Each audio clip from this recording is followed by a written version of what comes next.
Salut à tous, aujourd'hui on se retrouve pour parler un petit peu de la finale de la Ligue des Champions qui aura lieu ce soir entre le Real Madrid et Liverpool, finale qui aura lieu en Ukraine à Kiev, une finale qui je pense va être très intéressante et très agréable à suivre étant donné que ce sont deux équipes qui sont résolument tournées vers l'offensive, toujours aller de l'avant, toujours essayer de marquer, donc ça devrait être vraiment une finale spectaculaire à suivre. On va parler un petit peu des points forts, des points faibles des deux équipes, quelques statistiques par rapport à ces deux équipes, et déjà il faut dire qu'on retrouve le Real Madrid pour la 3e année consécutive en finale de la Ligue des Champions, chose assez incroyable sous l'ère Zidane. Donc ça sera sa 3e finale, il est arrivé, il en a fait 3, bon, il va voilà, possiblement ce soir le Real qui pourrait être titré pour la 3e fois consécutive. C'est quand même assez hallucinant d'imaginer le Real, hein, je ne sais pas si on s'en rend compte, mais d'imaginer 3 fois consécutive la Ligue des Champions ce soir, ça pourrait être vraiment quelque chose d'assez incroyable. Et du côté de Liverpool, ça fait vraiment plaisir de retrouver Liverpool aussi loin dans une compétition européenne qui n'avait plus été titré en Ligue des Champions depuis maintenant 13 ans, et ce retournement de situation face au Milan AC, ça fait vraiment plaisir de revoir les Reds aussi loin dans une compétition avec un jeu agréable à suivre, hein. Cette équipe de Liverpool, elle nous a vraiment enchanté toute la saison, que ce soit en Première Ligue ou en Ligue des Champions. Depuis que Jürgen Klopp est arrivé, ce n'est plus la même équipe. Liverpool a connu vraiment une période assez noire depuis quelques années avec beaucoup de saisons où il n'était même plus présent en Ligue des Champions, et là ça fait vraiment plaisir de les retrouver. Donc on va vraiment assister, je pense, à un duel aussi entre deux entraîneurs qui n'ont pas vraiment les mêmes idées et la même philosophie du jeu, mais on sait que ça sera une finale résolument tournée vers l'offensive, comme je l'ai dit, ce sont les deux équipes, Liverpool et le Real Madrid, qui ont la meilleure attaque tout simplement de la Ligue des Champions. Liverpool a déjà 46 buts marqués en Ligue des Champions cette saison, c'est déjà un record. Avant même de débuter cette finale de Ligue des Champions, c'est déjà un record pour Liverpool, c'est 46 buts.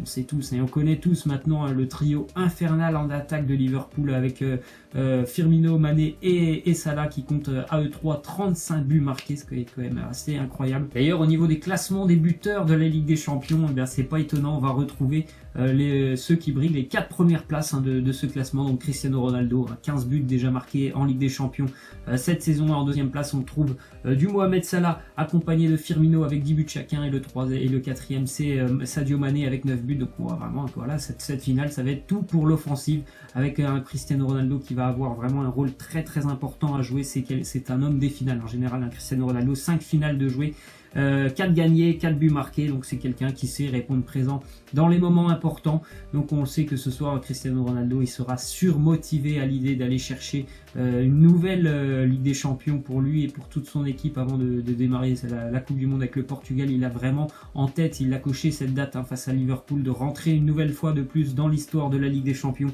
en remportant un 3e trophée consécutif. En plus de ça, il sera bien sûr largement meilleur buteur de cette compétition, mais il peut encore accentuer son avance ce soir. Donc ça va être vraiment un match très très important offensivement déjà pour les deux équipes, et puis surtout défensivement, il va falloir tenter de gérer tout ça, hein, parce qu'il y a vraiment des monstres offensivement, comme j'ai dit, du côté de Liverpool. Il y a aussi des monstres offensifs du côté du Real Madrid. Après, je ne sais pas encore qui va aligner Zinedine Zidane sur le front de l'attaque. Est-ce qu'il y aura du Karim Benzema ou pourquoi pas du Gareth Bale qui en ce moment est vraiment très en forme, je ne sais pas. Donc on verra comment on va jouer Zinedine Zidane. En tout cas, je pense que ça va être un match super intéressant à suivre avec cette équipe de Liverpool qui exerce un pressing incessant dès le début du match. Vous allez vous en rendre compte que cette équipe de Liverpool, elle joue vraiment tout pour essayer de récupérer le ballon dès qu'elle l'a perdu. C'est un petit peu la philosophie de jeu de Jürgen Klopp, récupérer le ballon le plus vite possible après l'avoir perdu. Et puis on va voir aussi que les milieux de terrain de Liverpool vont avoir un rôle très très important, notamment James Milner qui est un très très bon milieu de terrain. Il va énormément se dépenser, ça ne m'étonnerait pas de voir James Milner ce soir avoir parcouru le plus de kilomètres au milieu de terrain. C'est quelqu'un qui se donne énormément, et en plus de ça, James Milner, c'est quand même quelqu'un qui est le meilleur passeur de la Ligue des Champions cette saison. C'est vraiment un joueur qui est complet. James Milner, il a déjà fait pas moins de 9 passes décisives en Ligue des Champions. C'est un joueur très très important. Il a vraiment un rôle au milieu de terrain du côté de Liverpool qui est super important, parce que voilà, c'est quelqu'un déjà dans la dimension physique. Il va jamais rechigner à l'effort, vous allez le voir, il va faire des allers-retours partout au milieu de terrain, et en plus de ça, il est très doué techniquement. Il a une bonne vision du jeu, une bonne qualité de passe, Et puis il sera aussi accompagné, je pense, au milieu de terrain d'un Jordan Henderson. C'est quelqu'un aussi, voilà. Peut-être que techniquement c'est un petit peu plus faible hein, que James Milner, et que même tous les joueurs du Real Madrid, je pense, au milieu de terrain sont plus intéressants techniquement que ceux de Liverpool. Mais Jordan Henderson, c'est pareil, ça va être dans l'effort, ça va être dans la bagarre. Et après, je ne sais pas qui va aligner Jürgen Klopp au niveau du troisième milieu de terrain, parce que bon, il y a 2 retours de blessures, Emre Can et Adam Lallana. Ça m'étonnerait qu'il soit présent et titulaire. Je pense plutôt qu'on se dirigera vers du Wijnaldum au milieu de terrain. Cette équipe de Liverpool, elle essaye au maximum de jouer sur ses ailiers, donc d'écarter vraiment le jeu. Ça va être très important pour Marcelo de gérer vraiment, parce qu'on sait que Marcelo, c'est quelqu'un qui est très très offensif hein, sur son côté. Mais je pense que face à une équipe de Liverpool qui est rodée pour jouer sur les côtés, qui est rodée et qui a des ailiers très très rapides, je pense que Marcelo va devoir vraiment faire attention, beaucoup plus que lors des matchs précédents avec le Real Madrid en Ligue des Champions, parce que là vraiment en face de lui, il y a une équipe qui joue tout pour l'offensive avec des ailiers très très rapides. Et je pense que ça peut poser problème si Marcelo se projette trop vers l'avant, on va dire. Je pense que ça peut vraiment poser problème pour le Real Madrid. Après, bon, voilà, cette équipe de Liverpool, elle peut aussi avoir beaucoup de problèmes défensifs, notamment sur le repli, parce que c'est une équipe qui exerce un pressing tellement haut que les milieux de terrain aussi, ils doivent être vraiment hauts pour aller tout simplement suppléer les attaquants. Donc ça peut poser problème défensivement aussi du côté de Liverpool.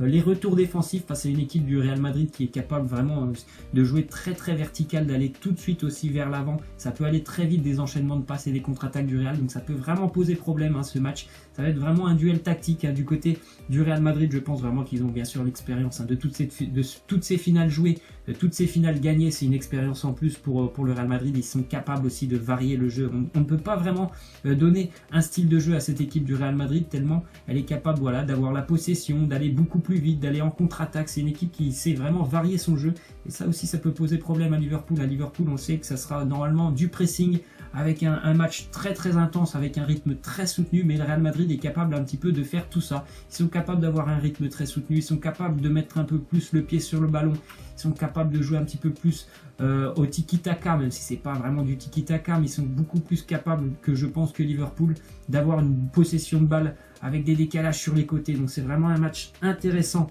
à suivre.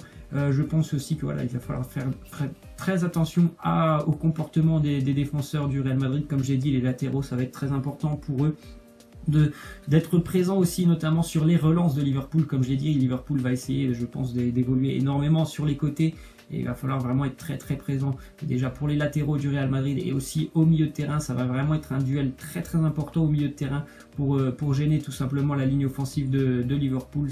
Il faut vraiment que Luka Modric soit impeccable ce soir. Casemiro, il nous a fait une petite déclaration d'ailleurs. Il sait que lui, il va avoir un rôle très important à jouer ce soir lors de cette finale. Il nous a dit tout simplement: mon rôle est clair, je dois apporter de l'équilibre et aider mes coéquipiers. Nous savons que leurs 3 attaquants sont en forme, mais nous avons du respect pour tous leurs joueurs. Ils sont puissants et agressifs à l'arrière, et il faudra être très prudent, mais je pense qu'il le sait très bien. Ça va être vraiment un duel très intéressant à suivre au milieu de terrain, comme je l'ai dit, avec ce James Milner, ce Jordan Henderson face à un Modric, un Casemiro. Après, je ne sais pas, hein, le Real Madrid va certainement jouer en 4-4-2 avec Casemiro, Modric, certainement Toni Kroos.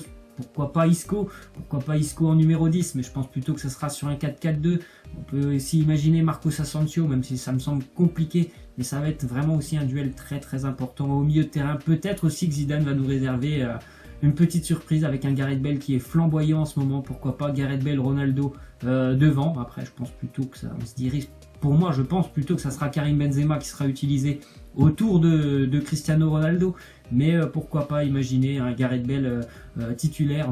Après, s'il n'est pas titulaire, je pense qu'il va rentrer en cours de deuxième période. Le Real Madrid, c'est une équipe qui marque beaucoup en deuxième période. 2 buts sur 3 du Real en Ligue des Champions sont marqués en deuxième période, tout simplement parce qu'ils savent s'adapter à leur adversaire. Comme j'ai dit, ils peuvent varier de style de jeu à cette équipe du Real Madrid. Ils savent s'adapter, ils savent aussi accélérer au bon moment, cette équipe. Donc c'est vraiment une équipe qui a beaucoup d'expérience, hein, cette équipe du Real Madrid. Elle a toujours marqué d'ailleurs cette saison en Ligue des Champions, en général, c'est 2,5 buts marqués par match, hein, le Real, ce qui est plutôt pas mal.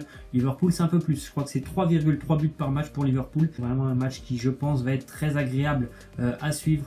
On verra hein, les compositions d'équipe après du côté de Liverpool. Je pense qu'on devrait se diriger vers un 4-3-3 avec les 3 attaquants qu'on a cités. Je pense Anderson, Milner au milieu de terrain, c'est acté, ça c'est du sûr. Et puis certainement qu'ils seront accompagnés de Wijnaldum, comme j'ai dit, à Lallana. Et Lallana et Emre Can, ils reviennent de blessure. Ça me semble assez compliqué de les imaginer titulaires. Et puis on sera, je pense, au milieu, en défense accompagné de Lovren, Van Dijk, Alexander-Arnold sur le côté, pourquoi pas. Robertson sur le côté gauche avec, je pense, Loris Karius au niveau des cages. La défense du Real, ça devrait être du grand classique. Varane, Sergio Ramos, Marcelo, Carvajal, je pense, sur le côté droit. Voilà, j'espère que cette vidéo, elle vous aura plu. J'espère avoir été assez complet. Voilà, j'espère que vous allez tous regarder cette finale et que vous allez passer une très très belle finale parce que je pense que ça va être vraiment très très agréable à suivre. Voilà, allez, moi je vous laisse et je vous dis à plus. Ciao!